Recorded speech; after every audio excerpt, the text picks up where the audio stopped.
Hello दोस्तों, मैं Vishal Kumar Sharma success origin के इस ऑफिशियल यूट्यूब चैनल के माध्यम से फिर से आप लोग के सामने उपस्थित हुआ।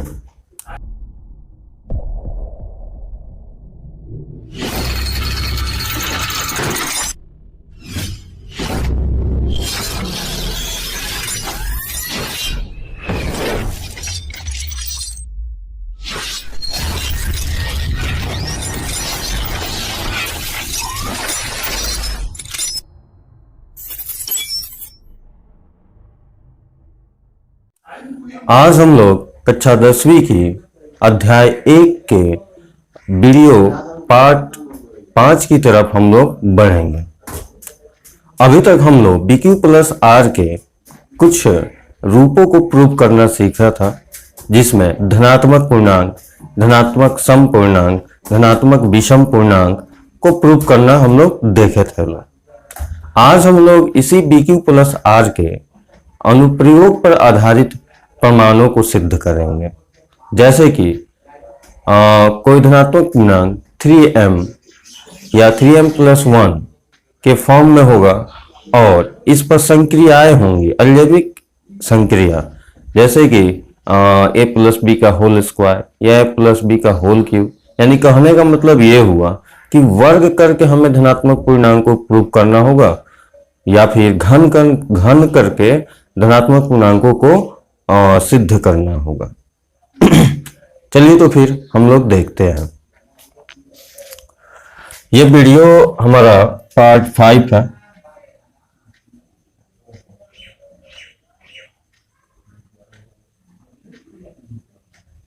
इस बात को समझने के लिए कुछ उदाहरण ले रहे हैं। दिखाइए कि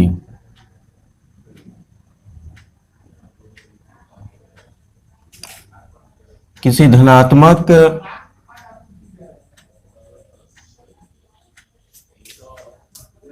पूर्णांक का वर्ग 3m या 3m प्लस 1 के रूप का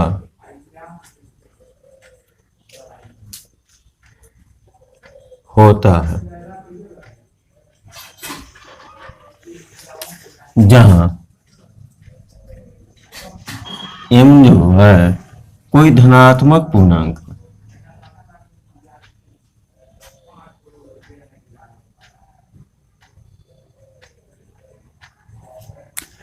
देखिए, इस प्रकार को भी प्रश्न को प्रूव करने के लिए हम सबसे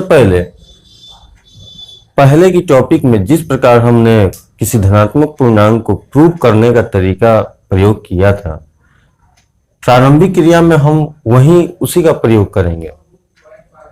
तो इसके लिए सबसे पहले हम लोग मान लेंगे कि कोई धनात्मक पूर्णांक, कोई चर मान लेंगे a, और उसको जो है Q के फॉर्म में, यानी BQ प्लस Q के फॉर्म, BQ प्लस R के फॉर्म में पहले दिखाएंगे कि कोई धनात्मक पूर्णांक इस रूप का होता है।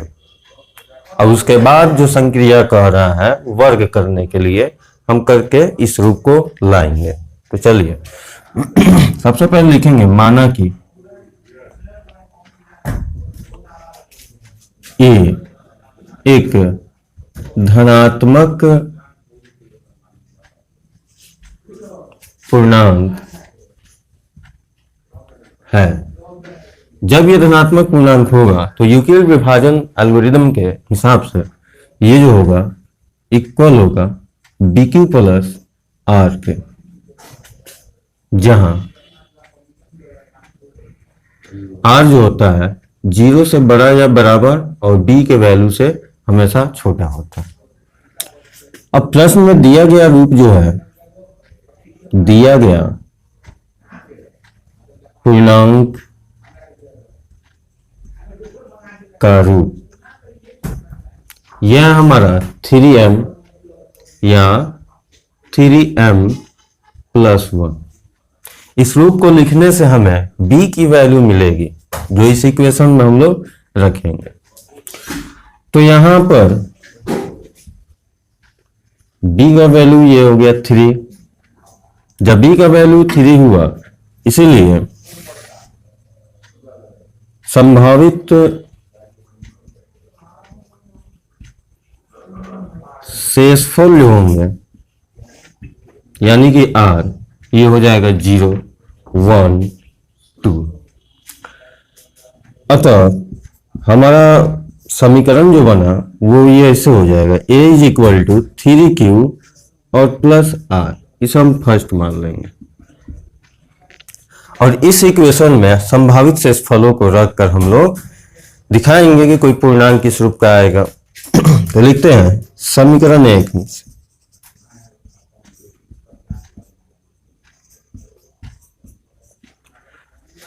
सबसे पहले हम इसमें r इज इक्वल टू 0 रखते हैं। तो इक्वेशन होगा हमारा a equal to 3q plus r। जब इसमें r का वैल्यू हम पुट करेंगे 0, तो यहाँ पर पूर्णांक का रूप जो होगा हमारा 3q हो जाएगा और प्लस 0। अब यहाँ पर r is equal to 1 put करेंगे।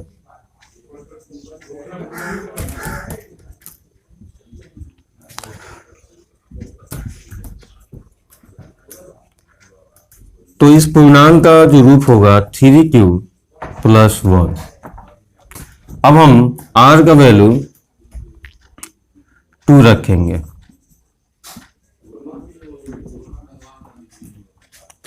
तो यहां पर हो जाएगा पूर्णांक का रूप 3q प्लस 2। अब हमने यहां पर संभावित शेषफलों के मान को रखने से पूर्णांकों के रूप यहां पर हमें प्राप्त हुआ। तो हम क्या कह सकते हैं, यही कहेंगे कि उपर्युक्त परिणाम के आधार पर हम कह सकते हैं कि किसी कोई धनात्मक पूर्णांक 3q, 3q plus 1, 3q plus 2 के रूप का हो सकता है। तो इसको लिख लेते हैं। अतः उपर्युक्त परिणाम के आधार पर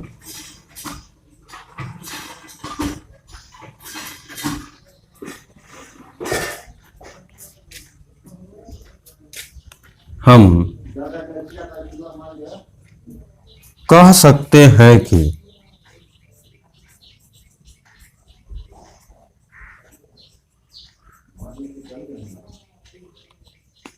कोई धनात्मक पूर्णांक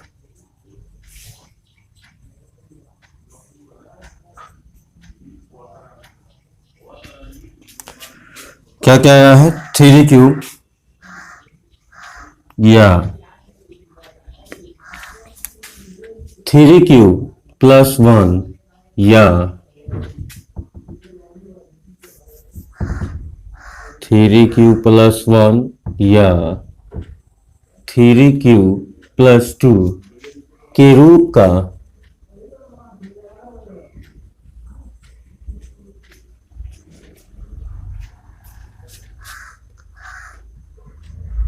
हो सकता है। अब यहां पर देखिए, हमने दिखा दिया कि कोई धनात्मक पूर्णांक जो होगा 3q प्लस 2 या 3q के रूप का अवश्य होगा। अब कह रहा है कि धनात्मक पूर्णांक का वर्ग, किस धनात्मक पूर्णांक का वर्ग? तो यहां जो हमें प्राप्त हुआ है ये रूप इसका वर्ग कह रहा है। तो पहले हमें क्या प्राप्त हुआ है, 3q। तो इसका हम वर्ग करेंगे। पहले लिखते हैं, पहला पूर्णांक लेने पर a is equal to 3q है। अब इसका हम लोग वर्ग करेंगे। वर्ग करने पर तो वर्ग दोनों तरफ करना है, ठीक है, इसलिए लिख लेते हैं दोनों तरफ वर्ग करने पर। तो यहां हो जाएगा a स्क्वायर और यहां पे हो जाएगा 3q का होल स्क्वायर।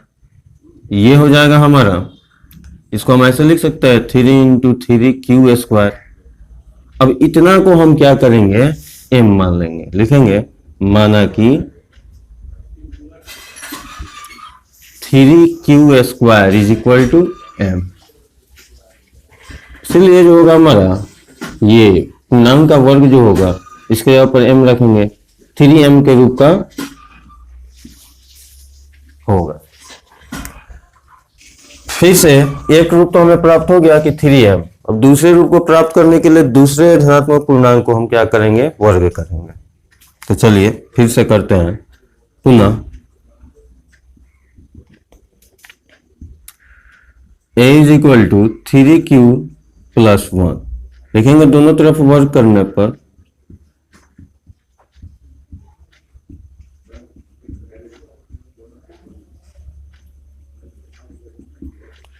तो ये हो जाएगा a square is equal to 3q plus 1 का होल स्क्वायर,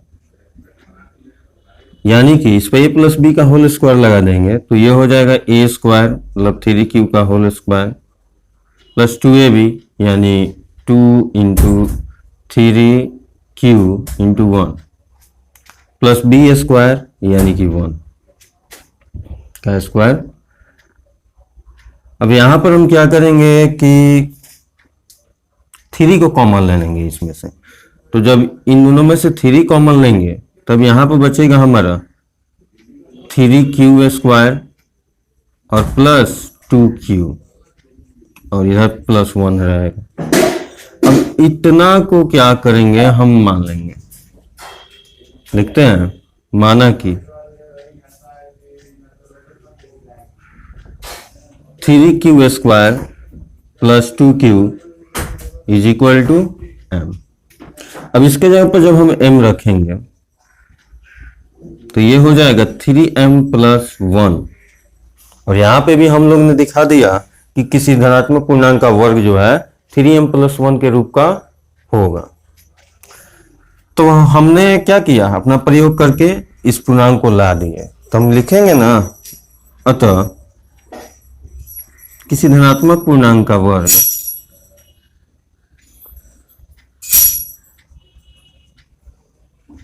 किसी धनात्मक पूर्णांक का वर्ग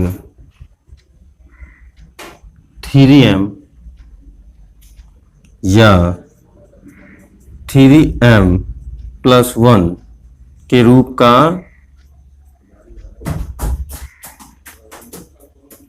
होगा। यहां पे हमारा ये सत्यापित हो जाएगा।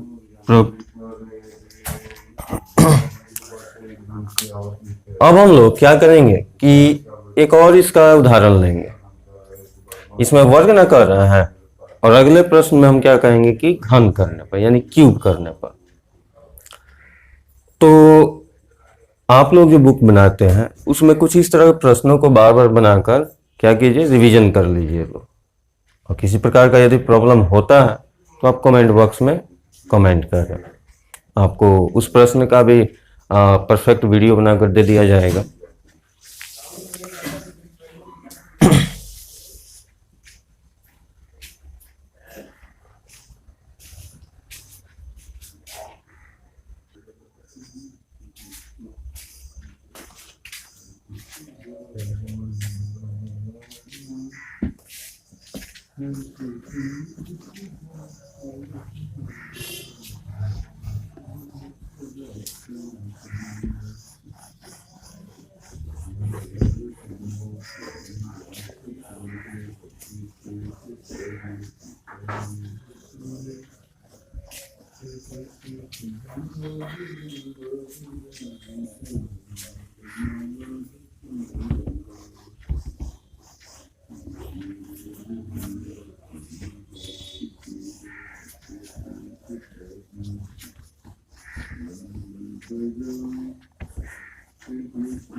अब हम लोग अभाज्य गुणनखंड के पर आधारित कुछ प्रश्नों को देखेंगे।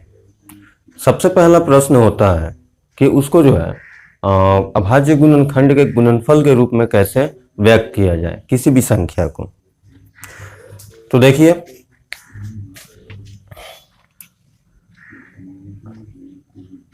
अभाज्य गुणनखंड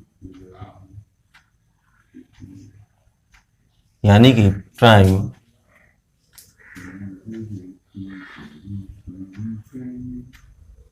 फैक्टराइजेशन।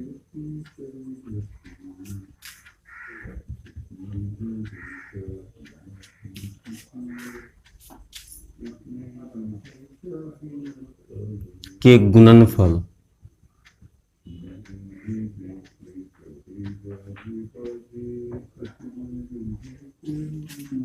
के रूप में व्यक्त करें। हम किस तरह से अभाज्य गुणनखंड के गुणनफल के रूप में व्यक्त करेंगे? तो आप लोगों को हम शुरू वाले वीडियो में अभाज्य संख्या बताए थे, ठीक है। यदि भूल गए हैं या नहीं देखे हैं तो सबसे पहले आप वीडियो नंबर 1 को देख लीजिए। लो, इसका लिंक हम डिस्क्रिप्शन में दे देंगे। यहां भी समझ लेते हैं कि अभाज्य संख्या क्या है। तो वैसी संख्या जिसके अधिकतम और न्यूनतम दो ही गुणनखंड हो, ठीक है ना, जिसका फैक्टर जो है केवल 2।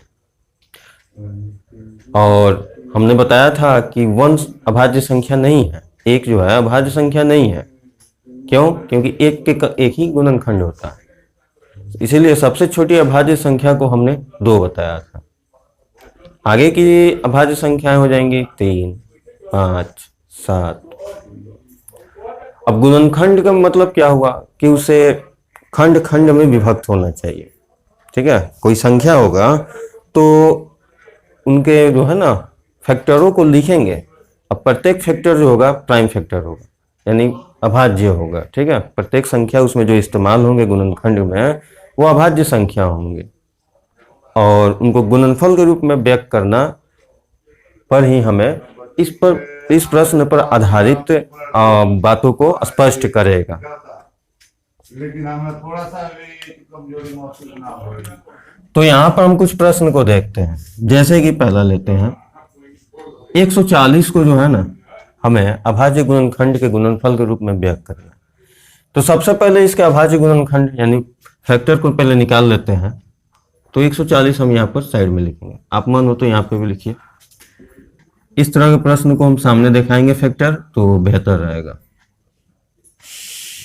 सबसे पहले 2 से लगाएंगे, ये हो जाएगा 70, फिर 2 से 35। अब हम 3 से तो लगाएगा नहीं, 5 से, 5 7 35, फिर 7 से। देखिए यहाँ पर 1 को काउंट नहीं करना है, ठीक है। हम यहीं तक रहेंगे क्योंकि इसमें 1 को नहीं लिखना है। और यहाँ पर क्या होगा तब हम लिखेंगे इसका 1 ही 2 का इस्तेमाल करेंगे और पावर में 2 देंगे, यानी जितने भी हो हम पावर के रूप में कन्वर्ट करेंगे, क्योंकि लिखेंगे क्या, अभाज्य संख्या केवल होने चाहिए। तो ये रहा 140 को हम अभाज्य गुणनखंड के गुणनफल के रूप में इस तरह से लिखेंगे।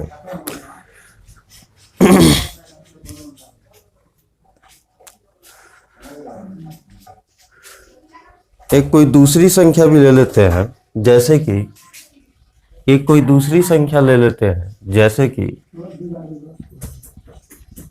3825।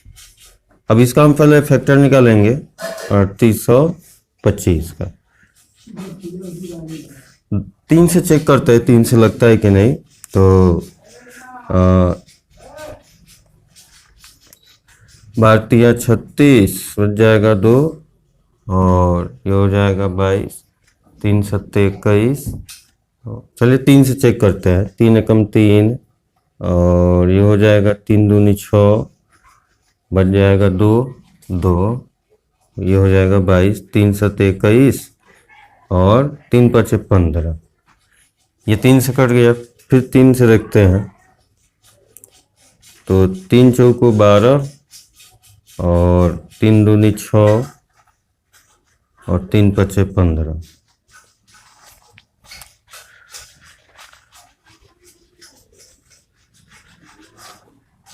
अब शायद ये 3 से नहीं कटेगा, हम 5 से देखते हैं।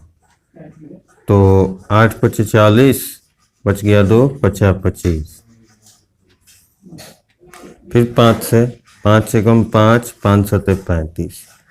अब ये आगे नहीं कटेगा, तो इसको हम कैसे लिखेंगे अभाज्य गुणनखंड के रूप में? तो 3 पे पावर 2, 2 3 है, गुने 5 पे पावर 2 और गुने 7। तो इस तरह से आप लोग भी अभाज्य गुणनखंडों को देखते रहिएगा लोग, और कुछ प्रैक्टिस भी करते रहिएगा, ठीक है ना। अभाज्य संख्याओं के गुणनफल के रूप में ही इसे व्यक्त करना है, ध्यान रहे इसमें कोई भाज्य संख्या ना आए। चलिए एक और प्रश्न देख लेते हैं। 1440 का हमें जो है ना अभाज्य गुणनखंड के रूप में इसे व्यक्त करना है। पहले इसका हम फैक्टर निकालेंगे, 2 से लगाते हैं, 7 दूना 14, 2 दूना 4, 0। फिर 2 से लगाते हैं, 3 दूना 6, 6 दूनी 12, 0। फिर 2 से लगाएंगे 180, फिर 2 से लगाएंगे 90, फिर 2 से लगाएंगे 45। अब 2 से नहीं रहेगा, 3 से 15 तिया 45, फिर 3 से 5 तिया 15। अब ये आगे नहीं कम होगा, तो इसको हम लिखेंगे कैसे? तो 2 देखिए 1 2 3 4 5 है, तो इसको हम 2 पे पावर 5 लिखेंगे। फिर देखिए 3 2 ठो है, तो इसको हम 3 पे पावर 2 लिखेंगे, अब 5। तो इस तरह से जो है अभाज्य गुणनखंड को व्यक्त किया जाता है। आगे के प्रश्न में देखेंगे अभाज्य गुणनखंड विधि द्वारा एचसीएफ और एलसीएम कैसे निकाला जाए।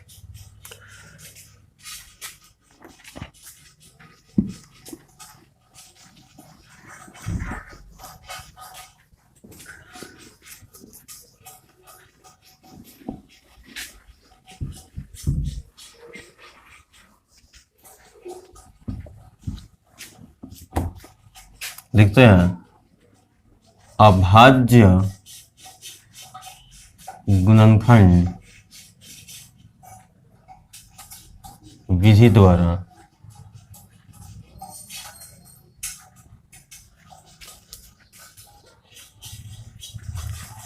एचसीएफ और एलसीएम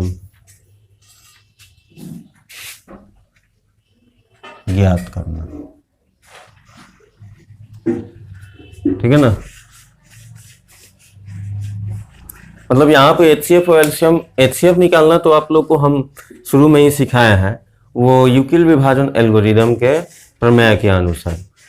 अब यहाँ पर मतलब पिछले ही क्लास के बेसिक कॉन्सेप्ट पर आधारित है कि अभाज्य गुणनखंड जब हम लोग निकालते हैं तो उसकी मदद से हम लोग दो से अधिक संख्याओं का एचसीएफ भी निकाल सकते हैं और एलसीएम भी निकाल सकते हैं।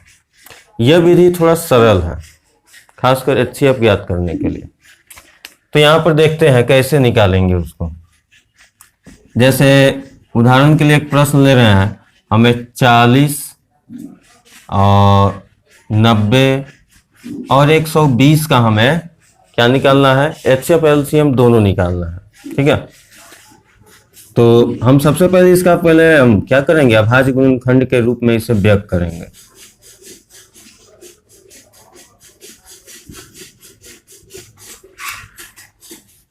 तो सबसे पहले हम यहाँ पर निकाल लेते हैं 40 का फैक्टर। इसे रॉफ साइड में निकालें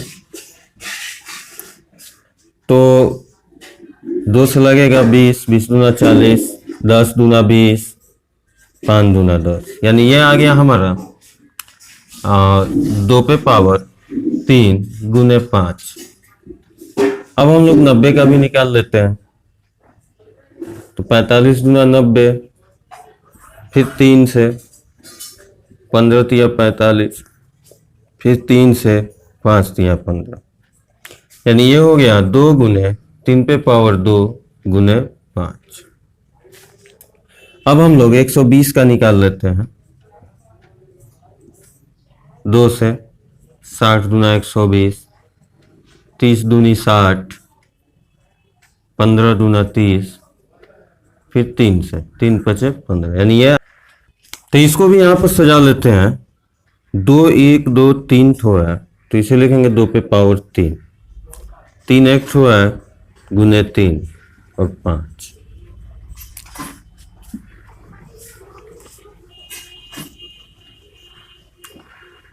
अब HCF एलसीएम इन्हीं गुणनखंडों से ज्ञात किया जा सकता है।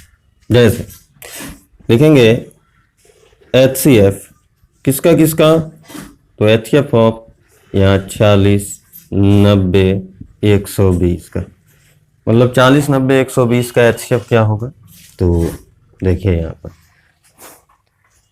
देखिए HCF का फुल फॉर्म ही होता है हाईएस्ट कॉमन फैक्टर। तो यहां पर हम उसको देखेंगे जो सभी में कॉमन हो। तो देखिए सभी में कॉमन क्या है, ठीक है, मिनिमम क्या है 2, तो 2 इसमें 2 पे पावर 3 है, इसमें 2 पे पावर 3 है, तो 1 2 सभी में कॉमन आएगा, तो ये हो गया। उसके बाद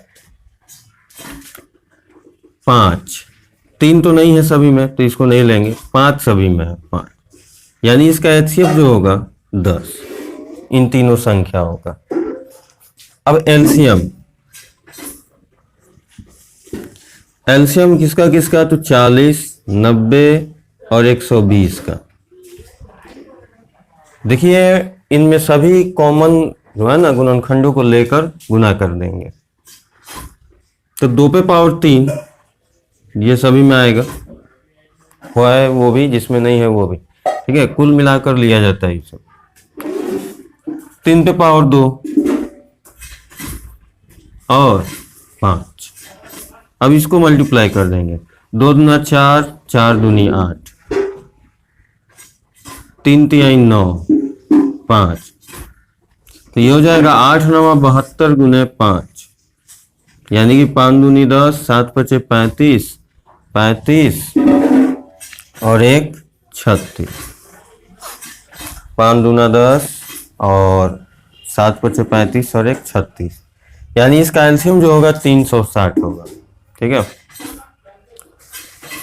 अब हम क्या करेंगे, इस तरह के प्रश्नों को हम लोग देखेंगे लोग, ठीक है, 2 संख्या हो या 2 से अधिक संख्या हो तो उसको भी हम इसी तरह से निकालेंगे लोग।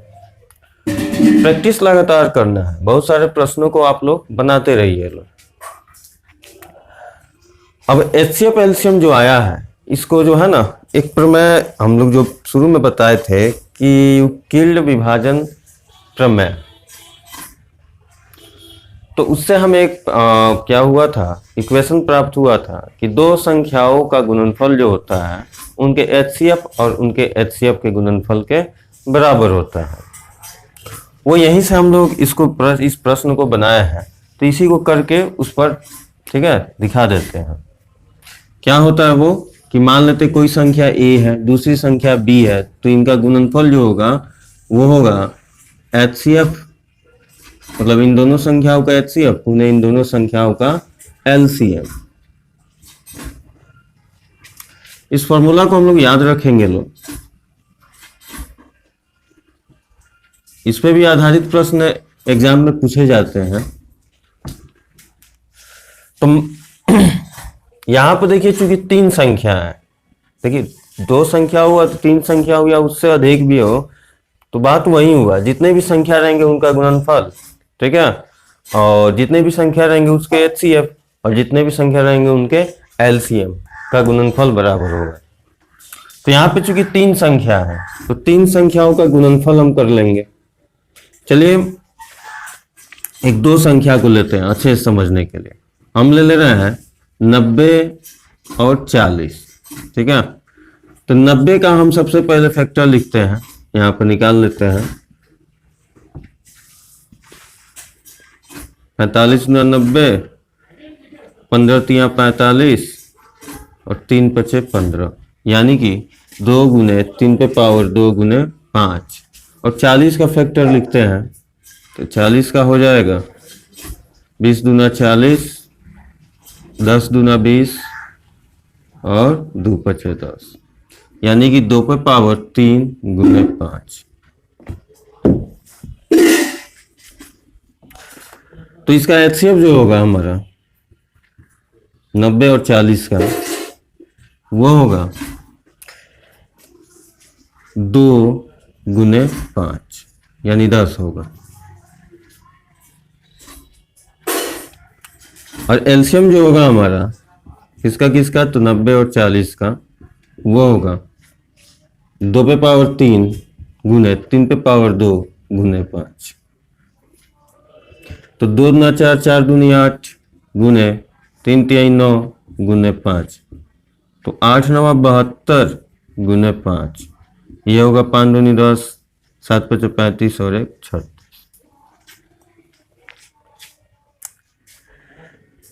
तो इसका भी एलसीएम यही आया, ठीक है। अब इसको चेक करना है, तो इस फॉर्मूला के माध्यम से हम लोग चेक कर सकते हैं, या इसको प्रूव करने के लिए भी प्रश्न पूछे जाते हैं। अब कहेगा कि इसको मतलब सत्यापित भी करें कि दो संख्याओं का गुणनफल जो होगा इनके एचसीएफ और एलसीएम के गुणनफल के बराबर होगा, ठीक है। तो इसके लिए हम एलएचएस इसका लेते हैं, ठीक है।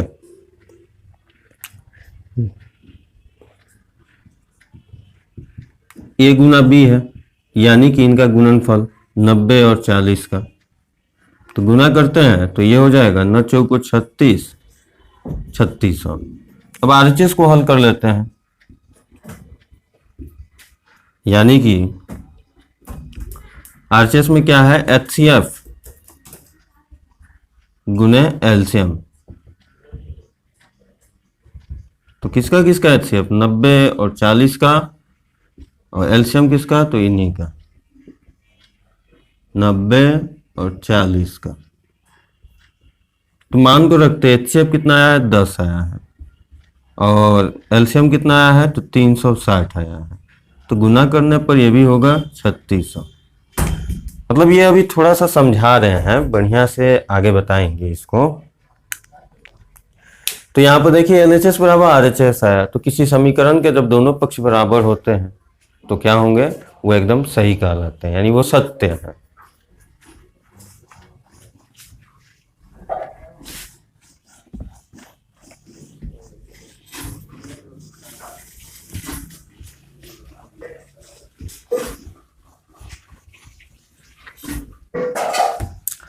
चलिए, तो इस पर आधारित प्रश्न किस तरह से पूछे जाते हैं बुक्स में या फिर एग्जाम में, उसको देखते हैं।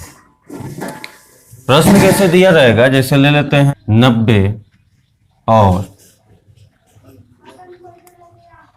70, ठीक है, के का अभाज्य गुणनखंड से एचसीएफ और एलसीएम ज्ञात करें तथा सत्यापित करें कि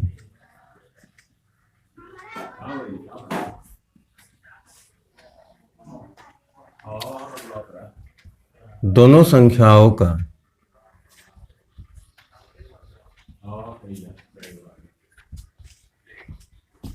गुणनफल जो होता है इनके एचसीएफ और एलसीएम के बराबर होता है, गुणनफल के बराबर होता है।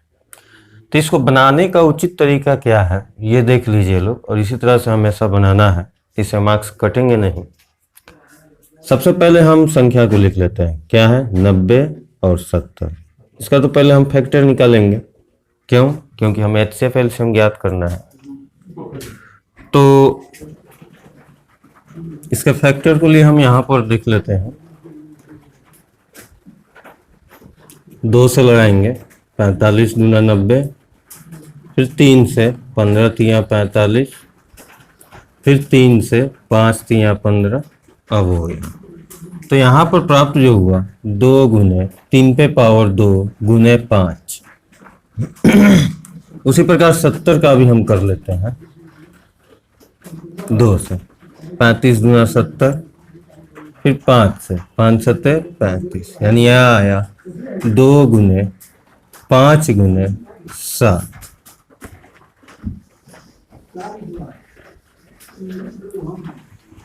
तो यहां पर इन दोनों संख्याओं का HCF जो होगा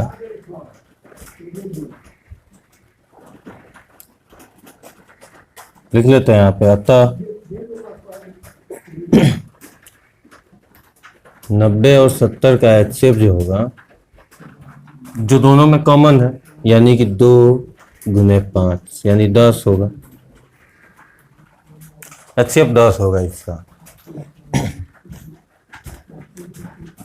एलसीएम जो होगा 90 और 70 का, वो होगा 2 गुने 3 पे पावर 2 गुने 5 गुने 7। इन सभी को गुना कर देंगे तो ये हो जाएगा 2, ये हो जाएगा 3 तिहाई 9, तो 9 दूना 18, 18 पच्चे 90,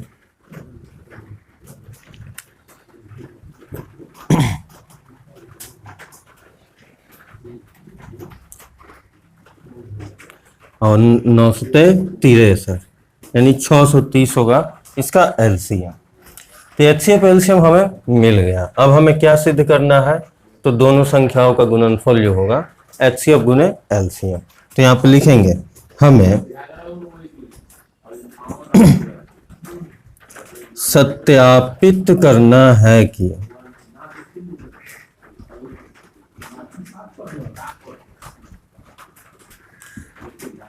दोनों संख्याओं का गुणनफल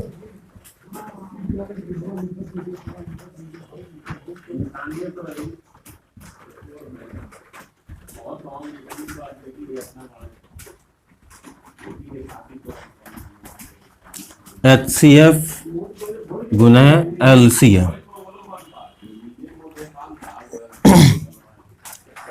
तो हम दोनों तरफ मान रखकर भी हम दोनों पक्षों के बराबर कर सकते हैं और अलग अलग लिख के भी। तो हम सबसे पहले लिख लेते हैं LHS। LHS हमारा क्या है? दोनों संख्याओं का गुणनफल, दोनों संख्याओं का गुणनफल, यानी दोनों संख्या हो जाएंगे 90 और गुने 7, तो ये हो जाएगा 630। अब RHS को निकालना है, RHS। तो RHS हमारा हो जाएगा क्या है? HCF गुना LCM। HCF गुने LCM। तो HCF का मान आया है 10 और LCM का मान आया है 630।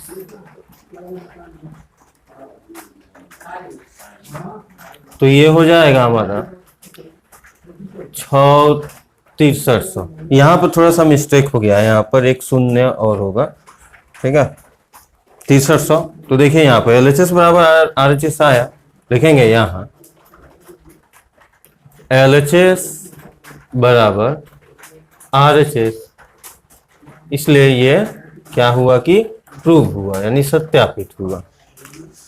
तो इस पे भी आधारित प्रश्नों को आप बनाकर प्रैक्टिस कर लीजिएगा लोग।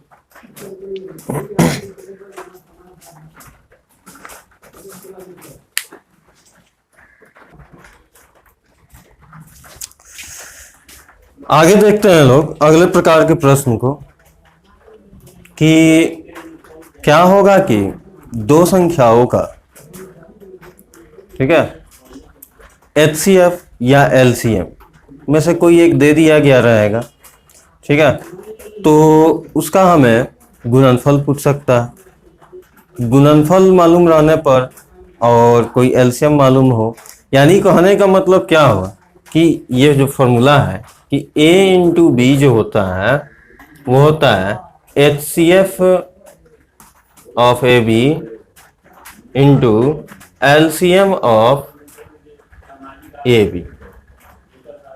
यानी कहने का मतलब क्या है कि इनमें से क्या होंगे कि दो मान दिए रहने पर एक मान को ज्ञात करना होगा। हो सकता हो ये और ये दिया रहे तब ये ज्ञात करना हो, या फिर ये और ये दे दिया हो तब ये ज्ञात करना हो। तो देखते हैं कैसे। इसके लिए एक प्रश्न को हम लेते हैं कि HCF ऑफ, यहाँ पर दो संख्या को ले लेते हैं, 90 और 70 ही ले लेते हैं। 90 और 70 दिया हुआ है, ये हमारा 10। तो हमें इसका एलसीएम ज्ञात करना है 90 और 70 का। इस फॉर्मूला का प्रयोग करके हमें ज्ञात करना है। तो सबसे पहले हम क्या करेंगे, इसको एक बार हम लिख लेते हैं, यानी a इंटू बी। तो यहां a इंटू बी क्या है, 90 गुना 70। फिर HCF है भी, मतलब क्या हुआ कि HCF किसका, 90 और 70 का, इंटू LCM। हमें LCM किसका ज्ञात करना है, तो 90 और 70 का ही। अब इसके मान को रखेंगे, तो यहां पे ये देखिए चूंकि मल्टीप्लाई में है, हमें ये ना ज्ञात करना है, तो इसको इधर रहने देंगे, इसको नीचे ला लेते हैं। तो ये हो जाएगा 90 गुने 70 बटे HCF किसका किसका, तो 90 और 70 का, और इधर हो जाएगा LCM 90 और 70 का। अब इसका मान रख देते हैं,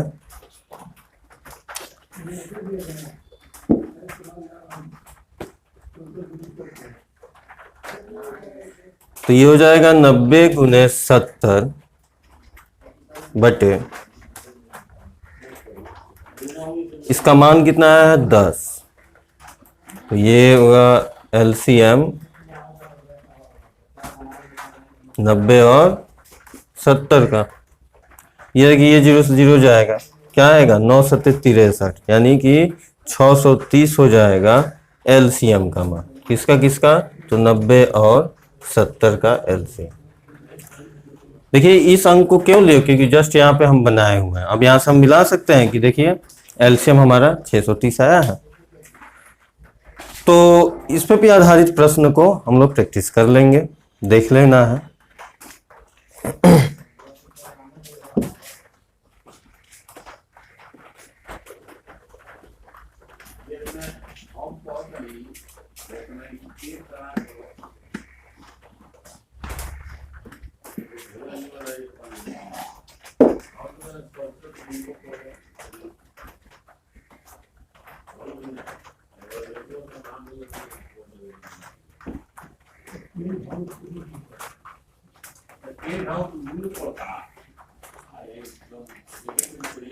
अब आगे के प्रकार में हमें कुछ प्रूफ करने वाले प्रश्न को भी देखना है।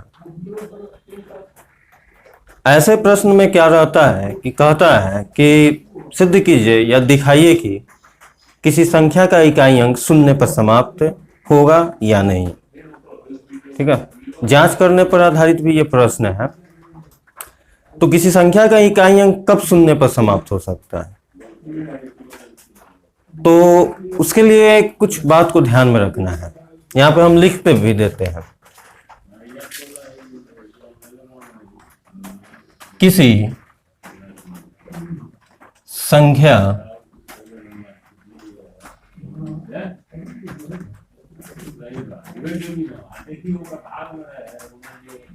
यानी ये संख्या इस पर इस रूप में होगा, ठीक है ना, पावर के रूप में पॉजिटिव इंटीजर रहेगा का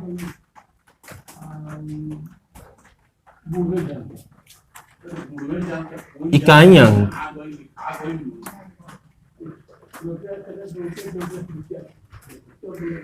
शून्य पर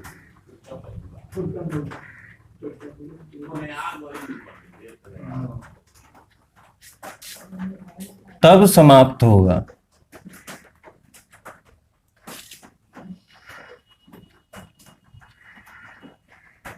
जब इसके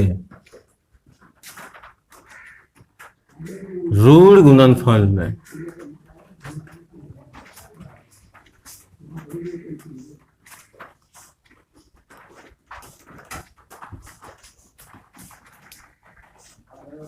जब इसका रूट गुणनखंड या तो 2 पे पावर n के रूप का हो या 5 पे पावर n के रूप का हो या 2 पे पावर n इंटू 5 पे पावर n के रूप का हो।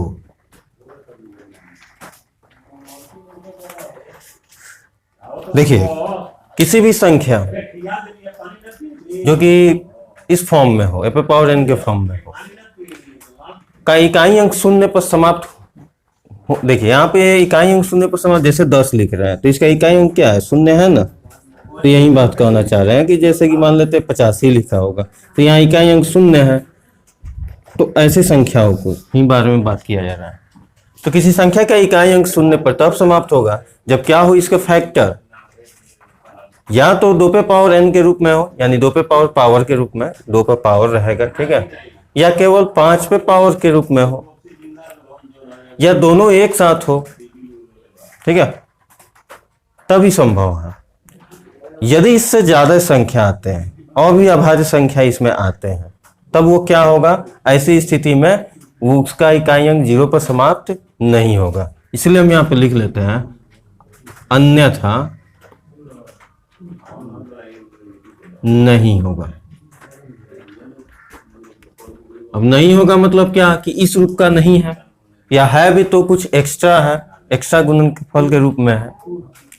तो यहाँ पे कुछ प्रश्नों को हम करके दिखा रहे हैं, ठीक है। इसके लिए हम प्रश्न ले रहे हैं एक तो,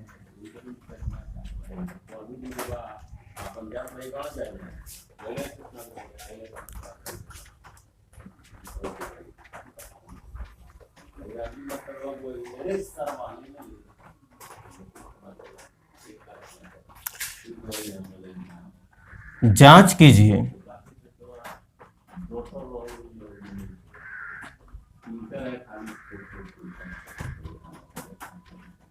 कि किसी प्राकृत संख्या के लिए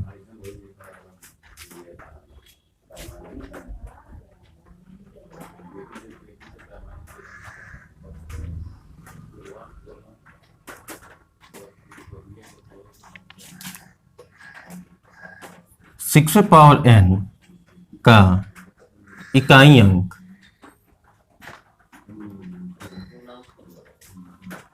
शून्य पर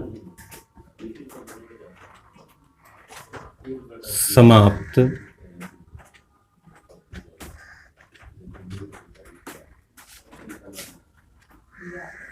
ठीक है। तो देखिए यहां पर सबसे पहले हम क्या करेंगे कि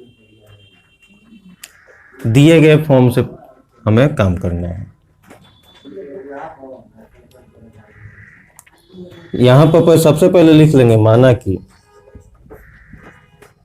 कोई पूर्णांक a है जो कि 6 पावर n के रूप का है, ठीक है।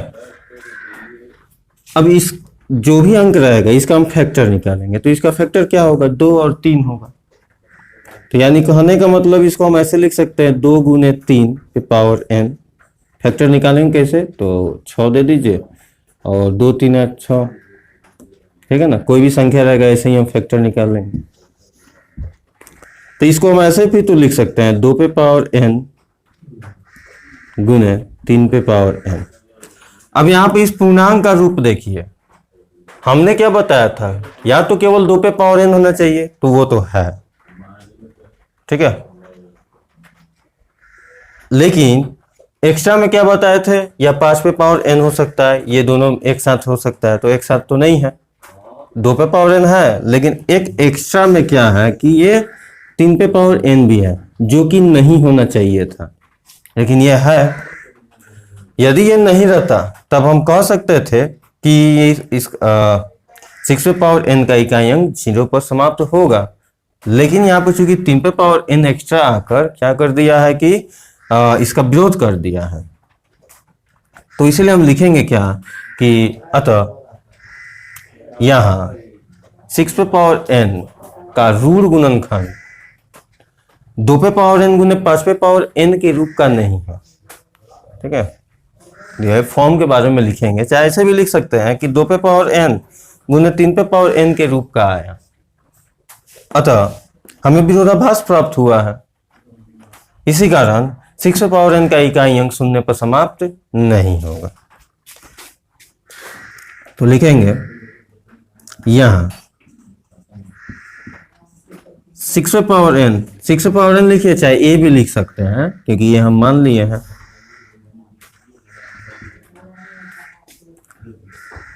ऋण गुणनखंड, ऋण गुणनखंड 2 पे पावर n गुने 3 पे पावर n के रूप का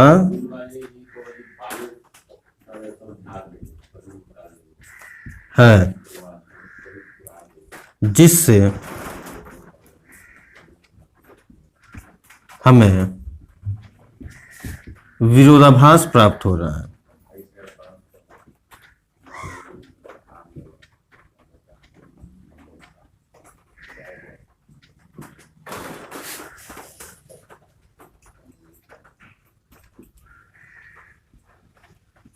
अतः 6 पे पावर n का इकाई अंक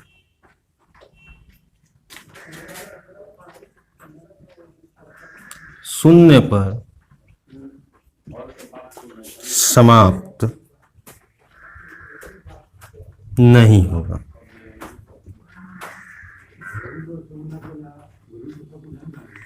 इस बात को हमेशा ध्यान में रखना है, क्या या तो 2 पे पावर n ही केवल यहां पर आना चाहिए, नहीं तो 5 पे पावर n आए, और नहीं तो दोनों एक साथ भी आए, तब ही क्या होगा कि इसका इकाई अंक शून्य पर समाप्त होगा, चाहे कोई भी संख्या हो। ठीक है, तो आज के वीडियो में बस इतना ही। इस पे और भी प्रश्न होते हैं जो अगले पार्ट की वीडियो में डिस्कस करेंगे।